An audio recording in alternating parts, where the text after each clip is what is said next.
നമസ്കാരം ശ്രീ രാഹുൽ ഈശ്വർ. ഇപ്പോൾ ADGP Ajith Kumar RSS നേതാക്കളെ സന്ദർശിച്ച വിഷയം ഇപ്പോൾ വിവാദമായ സാഹചര്യത്തിൽ അദ്ദേഹത്തെ ലോ ആൻഡ് ഓർഡർ ADGP എന്ന സ്ഥാനത്ത് നിന്നും മാറ്റാനാണ് ഇപ്പോൾ നീക്കം നടക്കുന്നതെന്ന് പുറത്തുവരുന്ന റിപ്പോർട്ടുകൾ സൂചിപ്പിക്കുന്നത്. ഇപ്പോൾ ഈ റിപ്പോർട്ടുകൾ വന്നിട്ട് കുറച്ചു കാലമായി എങ്കിലും ഇപ്പോൾ ഈ വിവാദമായ സാഹചര്യത്തിലാണ് ഇങ്ങനൊരു നടപടിക്ക് നമ്മുടെ സർക്കാർ മുതിരുന്നത്. ഇതിനെക്കുറിച്ച് താങ്കൾക്ക് എന്താണ് പറയാനുള്ളത്? നമസ്കാരം പ്രീതാജി. ആദ്യം തന്നെ RSSO ഏതൊരു സംഘടനയോ നിരോധിക്കപ്പെട്ട സംഘടനകൾ അല്ലെങ്കിൽ അവരെ കാണുന്നതിന് എന്താ എതിർപ്പ്? RSS ഇന്ത്യ ഭരിക്കുന്ന BJPയുടെ ഐഡിയോളജിക്കൽ മദറാണ് അല്ലെങ്കിൽ മദർഷിപ്പാണ്. BJPയുമായി പൊക്കിൾക്കൊടി ബന്ധമുള്ള മാതൃബന്ധമുള്ള ശരിക്കും RSS ആണ് മാതൃപ്രസ്ഥാനം. BJP അതിന്റെ രാഷ്ട്രീയ മുഖമാണെന്നേ ഉള്ളൂ. അതേപോലെ പല പ്രസ്ഥാനങ്ങളും RSSനുണ്ട്. RSSന് BJP ഉണ്ട്, വിശ്വ ഹിന്ദു പരിഷത്ത് VHP ഉണ്ട്, സമാനമായ ഒരുപാട് സംഘടനകളുണ്ട്. അപ്പോൾ ആ സംഘടനകളിലൂടെ എല്ലാമാണ് RSS പ്രവർത്തിക്കുന്നത്. അപ്പോൾ രാജ്യം ഭരിക്കുന്ന പ്രസ്ഥാനത്തിന്റെ ഹെഡാണ്, അവരുടെ RSS ഹൈറാർക്കിയിലെ ഹെഡിന്റെ പേര് സർസംഘ് ചാലക് എന്നാണ്. ഡോക്ടർ മോഹൻ ഭഗവത് ആണ്.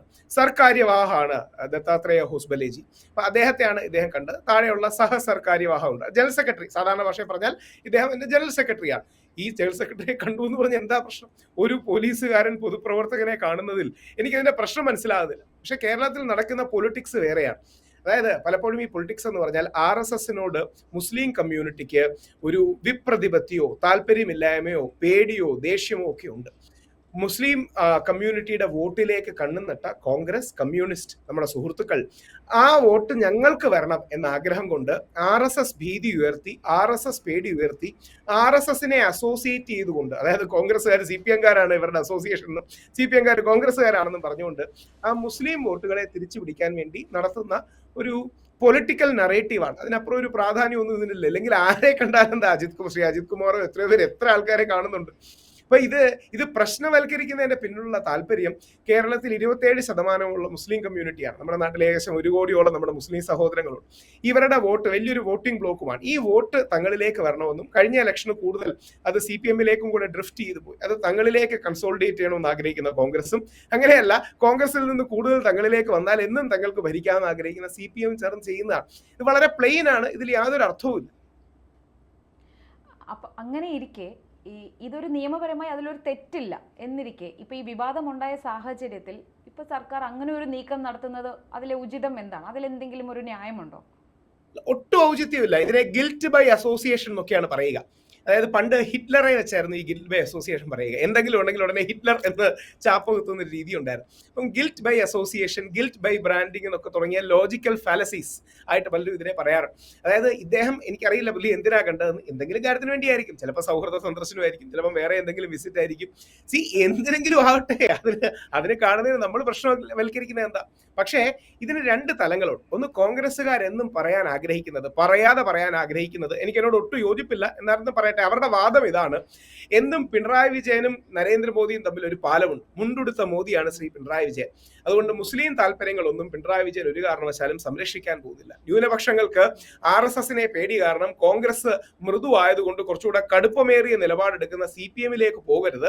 അതുകൊണ്ട് ഇതിന്റെ എല്ലാം പിന്നിൽ അതായത് CPM-ഉം BJPയും തമ്മിലുള്ള ഒരു അന്തർധാര സജീവമായിരുന്നു എന്നാണ് കോൺഗ്രസ്സുകാർ പറയാൻ ആഗ്രഹിക്കുന്നത്. നേരെ തിരിച്ച് കമ്മ്യൂണിസ്റ്റുകാർ പറയാൻ ആഗ്രഹിക്കുന്നത്, ഗോവിന്ദ മാഷിനെ പോലെ ആദരണീയരായ ആൾക്കാർ പറഞ്ഞത്, അസംബ്ലിയിലും ലോക്സഭയിലും ഒക്കെ കോൺഗ്രസിന്റെ വോട്ടാണ് BJPക്ക് പോയത്, അത് കാരണം ആണ് അവർ ജയിച്ചത്. അപ്പൊ ഈ മുസ്ലിം കമ്മ്യൂണിറ്റി എൻ മാസെ പൊതുവെ വോട്ട് ചെയ്യുന്ന ഒരു കമ്മ്യൂണിറ്റിയാണ്. അത് ശരിയാകാൻ തെറ്റാകാം, അതൊക്കെ വ്യക്തിപരമായ അല്ലെങ്കിൽ സാമുദായികമായ താല്പര്യങ്ങളാണ്. അപ്പൊ ഹിന്ദു കമ്മ്യൂണിറ്റി എൻ മാസെ അല്ല വോട്ട് ചെയ്യുന്നത്. പലപ്പോഴും വോട്ട് സ്പ്ലിറ്റ് ആയി പോകും. പണ്ട് ക്രിസ്ത്യൻ കമ്മ്യൂണിറ്റിയും കുറെ കൂടെ എൻ മാസെ അല്ലെങ്കിൽ ഒരുമിച്ചാണ് വോട്ട് ചെയ്തിരുന്നത്. അവിടുത്തെ പള്ളിയിലച്ചന്മാർക്കൊക്കെ കുറച്ചുകൂടെ ഒരു സ്വേ ഉണ്ടായിരുന്നു, അല്ലെങ്കിൽ പറയുന്ന കാര്യങ്ങളിൽ കുറെ കൂടെ ഒരു ഇൻഫ്ലുവൻസ് ഉണ്ടായിരുന്നു. എന്നാൽ ആധുനിക കാലത്ത് പല കാരണങ്ങളാലും അത് കുറയുക മറ്റും ഉണ്ടായി. ഇപ്പം ക്രിസ്ത്യൻ കമ്മ്യൂണിറ്റിയുടെ വോട്ടും ചിലപ്പോഴെങ്കിലും ഒക്കെ സ്പ്ലിറ്റ് ആയി പോകുന്നു. ശ്രീ സുരേന്ദ്രൻജി തന്നെ BJPയുടെ പ്രസിഡന്റ് സൂചിപ്പിച്ചതുപോലെ നല്ല ക്രിസ്ത്യൻ ഭൂരിപക്ഷ പ്രദേശങ്ങളിൽ തൃശ്ശൂരിലടക്കം ശ്രീ സുരേഷ് ഗോപിക്ക് ശക്തമായി വന്നു. എന്നാൽ സെൻട്രൽ ട്രാവൻകൂർ നേരെ തിരിച്ചു കോൺഗ്രസിന് തന്നെ പോയത്. ക്രിസ്ത്യൻ കമ്മ്യൂണിറ്റിയുടെ വോട്ടും ഒരു വലിയ പരിധിക്കപ്പുറം കൺസോളിഡേറ്റഡ് അല്ല, ചില ഭാഗങ്ങളിലെങ്കിലും ചിതറാറും. പക്ഷെ മുസ്ലിം കമ്മ്യൂണിറ്റി പലപ്പോഴും അത് നമ്മുടെ നാട്ടിൽ പലപ്പോഴും എന്താ പറയുന്നത്, നിൽക്കുന്ന അന്തരീക്ഷവും കമ്മ്യൂണൽ അറ്റ്മോസ്ഫിയറും തുടങ്ങിയ കാര്യങ്ങളൊക്കെ കൊണ്ട് അവരുടെ ഉള്ളിലെ ആശങ്കകളൂടി വെച്ച് അവർ എൻ മാസയാണ് പലപ്പോഴും വോട്ട് ചെയ്യാറുള്ളത്. അപ്പൊ ഈ വോട്ടിലെ വലിയൊരു ഭാഗം കഴിഞ്ഞ തവണ CPM-ന് കിട്ടി. ആ CPM-ന് കിട്ടിയത് കൊണ്ടാണ് CPM ഭരണം അടക്കം നിലനിർത്താൻ കഴിഞ്ഞത്. ഇത് എന്നും സ്പ്ലിറ്റായി നിൽക്കുകയാണെങ്കിൽ കോൺഗ്രസിന് അധികാരത്തിൽ വരാൻ കഴിയില്ല. അപ്പൊ എന്നും കോൺഗ്രസ് BJP ബന്ധമെന്ന് CPM-ഉം CPM BJP ബന്ധമെന്ന് കോൺഗ്രസും ആരോപിക്കുന്നതാണ്. അതുകൊണ്ട് ഇത്തരം ഒരു നടപടി എടുക്കുന്നതിൽ എന്തർത്ഥമാണ്? ഈ 14-ാം തീയതി, അതായത് ഓണത്തിന് വേണ്ടി ശ്രീ അജിത് കുമാർ സാർ 4 ദിവസം അവധി എടുത്തിട്ടുണ്ട്. ആ അവധി നീട്ടാൻ പറയുമെന്നൊക്കെയാണ് പറയപ്പെടുന്നത്. എനിക്കറിയില്ല അതിന്റെ ഡീറ്റെയിൽസ് എന്താണെന്ന്. ചിലപ്പോൾ അങ്ങനെ തന്നെ ആയിരിക്കും. ഇതൊരു ഗിൽറ്റ് ബൈ അസോസിയേഷൻ ആണ്.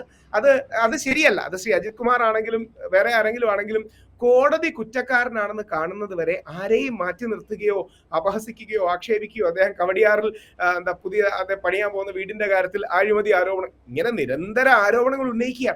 അപ്പോൾ നമ്മളെല്ലാം ഉത്തരവാദിത്വത്തോടെ പെരുമാറണം എന്നുള്ളതാണ് എൻ്റെ അഭ്യർത്ഥന. നമ്മൾ ആരും അങ്ങനെ, ഒരു മാധ്യമ പ്രവർത്തകരും മുഖ്യധാരാ മാധ്യമങ്ങളും എല്ലാ മാധ്യമങ്ങളും ഇങ്ങനെ ആരോപണ പെരുമഴ എഴിയുന്നതിൽ അർത്ഥമില്ല. അതെ, പക്ഷേ ഇപ്പോൾ ഈ ഒരു ആരോപണം ഉണ്ടായിക്കഴിഞ്ഞപ്പോൾ ഈ അജിത് കുമാറിനോടുള്ള മുഖ്യമന്ത്രിയുടെ സമീപനം ഏറെ ശ്രദ്ധേയമായിരുന്നു, മൗനമായിരുന്നു. പക്ഷേ ഇതിനു മുൻപ് TP സെൻകുമാർ, ജേക്കബ് തോമസ് എന്നിവരോട് മുഖ്യമന്ത്രിയുടെ സമീപനം ഇതല്ലായിരുന്നു. അവരെല്ലാം വളരെ ക്രൂരമായ രീതിയിലാണ് അവരെ സമീപിച്ചത്. അവർക്ക് RSSുമായി താല്പര്യമുണ്ടെന്ന് പറഞ്ഞ് കുമാറിനോട് അത് അതാണ് ഈ നമ്മുടെ നാട്ടിലെ പ്രശ്നം എന്ന് പറഞ്ഞാൽ, നമ്മളിങ്ങനെ കുറെ ചാപ്പകൾ, നമ്മൾ കുറെ ഇങ്ങനെ സീലുകൾ റെഡിയാക്കി വെച്ചിട്ടുണ്ട്. ഇവൻ സംഘി, ഇവൻ സുഡാപ്പി, ഇവൻ എന്താ പറയുക മൂരി, അല്ലെങ്കിൽ ഇവൻ കൊങ്ങി, ഇവൻ കമ്മി, ഇങ്ങനെ കുറെ ചാപ്പകൾ നമ്മളിങ്ങനെ റെഡിയാക്കി വെച്ചു. രക്ഷപ്പെടാൻ വേണ്ടിയിട്ട് ഈസി വഴിയാണ് വിമർശനങ്ങളിൽ നിന്ന് രക്ഷപ്പെടാൻ, മൂകരാക്കുക. വിമർശനങ്ങളിൽ നിന്ന് രക്ഷപ്പെടാനുള്ള ഈസി വഴിയായിട്ട് ഇങ്ങനെ വ്യത്യസ്ത ചാപ്പകൾ കുത്തി കൊടുക്കുന്നതിന് അതൊരു ഇന്റലക്ച്വൽ ഡിസോണസ്റ്റിയാണ്. ഒരാളുടെ വാദഗതി എന്ത് തന്നെയാണെങ്കിലും ആ വാദഗതിയെ വാദഗതി കൊണ്ട് എതിർക്കണം, വ്യക്തിപരമായ അധിക്ഷേപം കൊണ്ട് എതിർക്കരുത്. അതിനെ വിളിക്കുന്നത് ആഡ് ഹോമിനം എന്നാണ്. ലോജിക്കിൽ വിളിക്കുന്ന ആഡ് ഹോമിനം എന്ന് പറഞ്ഞാൽ വ്യക്തിപരമായ അധിക്ഷേപങ്ങൾ കൊണ്ട് ഒരാളെ മാറ്റുക, അല്ലെങ്കിൽ അയാളുടെ ക്രെഡിബിലിറ്റി ഇല്ലാതാക്കുക. ഈ ആഡ് ഹോമിനമാണ് പലപ്പോഴും യൂസ് ചെയ്യാറുള്ളത്. ആ ആഡ് ഹോമിനം യൂസ് ചെയ്യുന്നത് ശരിയല്ല.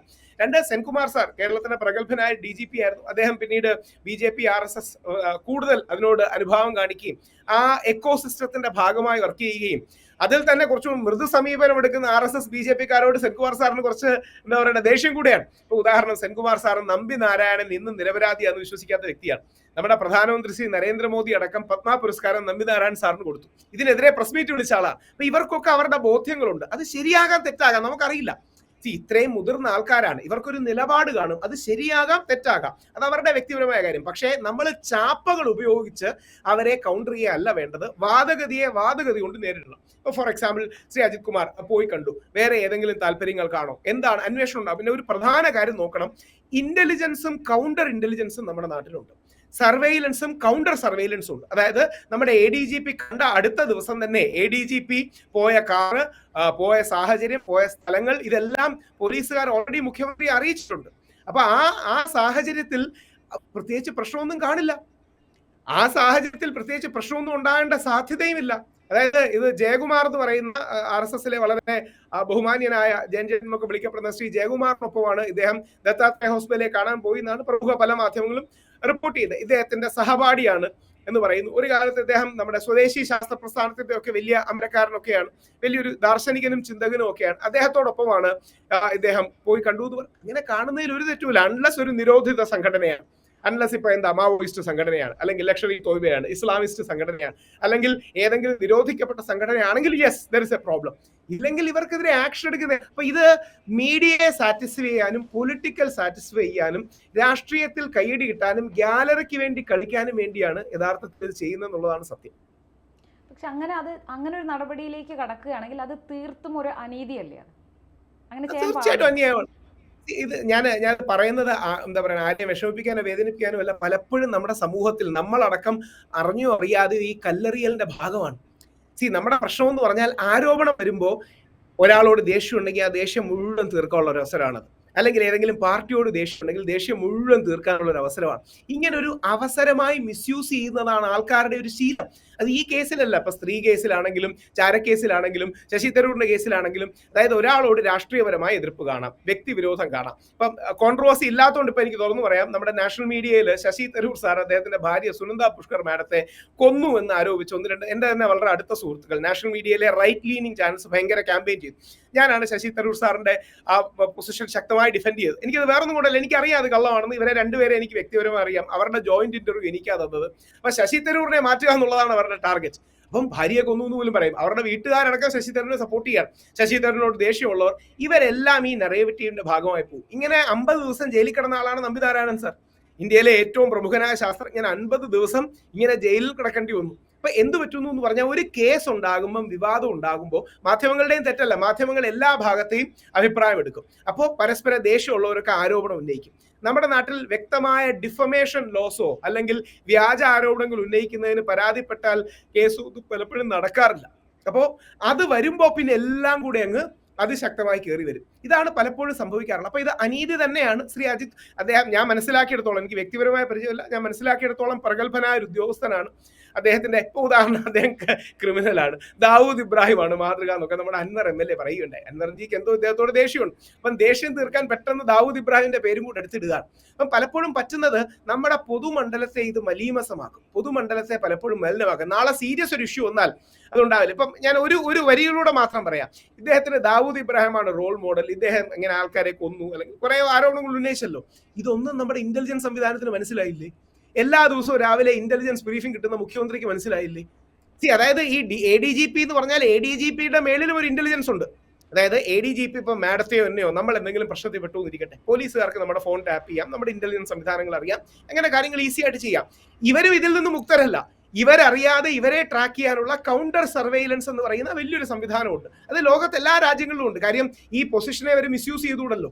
അപ്പോൾ ചുമ്മാ കിട്ടുന്ന അവസരത്തിൽ ആരോപണങ്ങൾ ഉന്നയിച്ച് ആരോപണങ്ങളുടെ വലിപ്പം കൊണ്ടാണ് പലപ്പോഴും നമ്മുടെ ചാനലുകളൊക്കെ ചർച്ചയെടുക്കുന്നത്. അപ്പൊ ഇത് ചർച്ചയാക്കുമ്പോൾ 2 ഭാഗങ്ങൾ വരും. ആ 2 ഭാഗങ്ങൾ വരുമ്പോൾ ഇവർക്ക് ഇവരുടേതായ കാര്യം പറയാൻ പറ്റും. അപ്പൊ അങ്ങനെ ഒരു ക്യാമ്പയിന് വേണ്ടി ചെയ്തൊരു പൊളിറ്റിക്കൽ ക്യാമ്പയിനാണ് ശ്രീ അജിത് കുമാറിനെതിരെ. അത് ദൗർഭാഗ്യകരമാണ്. അദ്ദേഹത്തിന് എന്നാൽ ആ രീതി മറുപടി പറയാനും പറ്റില്ല. പോലീസുകാർക്കും ജഡ്ജിമാർക്കും ഉള്ള ഏറ്റവും വലിയ പ്രശ്നം, അവർക്കെതിരെ എന്തെങ്കിലും ആരോപണം വന്നാൽ അവർക്ക് ആ രീതി മറുപടി പറയാൻ പറ്റില്ല. അവരുടെ കൈയും കാലും കെട്ടിയിട്ടാണ് അവർക്കെതിരെ ആരോപണം. ഒരു ജഡ്ജിക്കെതിരെ വന്നുകൊണ്ടിരിക്കട്ടെ, അത് ശരിയാകാൻ തെറ്റാകാം. ജഡ്ജിക്ക് പൊതുമണ്ഡലത്തിൽ പത്രസമ്മേളനം വെച്ച് മറുപടി പറയാൻ പറ്റില്ല.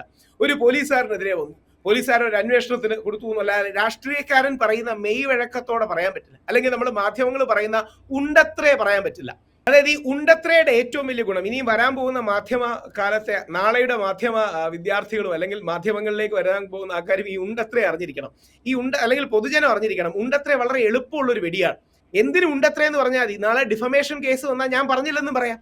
അങ്ങനെ ആരോപണം ഉണ്ടത്രേ. ആരാ പറയണത്? ഞാൻ തന്നെ പറയണത്. ഞാൻ തന്നെ ആരോപണം പറഞ്ഞു.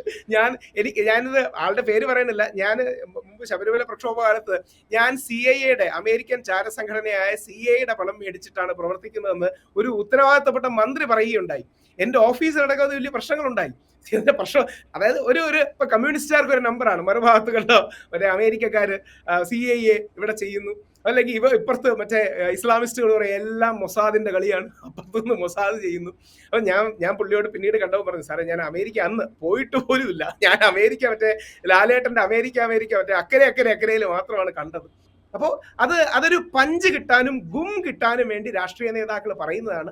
അങ്ങനെ പോലീസുകാരെയും നമ്മുടെ ജഡ്ജിമാരെയും അല്ലെങ്കിൽ ആ മേഖലയിൽ നിൽക്കുന്നവരെ ആക്രമിക്കരുത്. അത് അധാർമികമാണ്. കയ്യും കാലും കെട്ടിയിട്ടിട്ട് നീന്താൻ പറയുന്നത് പോലെയാണ്. എന്തൊക്കെയായാലും വരും ദിവസങ്ങളിൽ ഇതിന്റെ കൂടുതൽ അപ്ഡേറ്റ്സുകൾ നമുക്ക് ലഭ്യമാവും. അപ്പോൾ സത്യം എന്താണ് എന്ന് നമുക്ക് ബോധ്യപ്പെടാനുള്ള അവസരമുണ്ടാകട്ടെ എന്ന് പ്രതീക്ഷിക്കാം.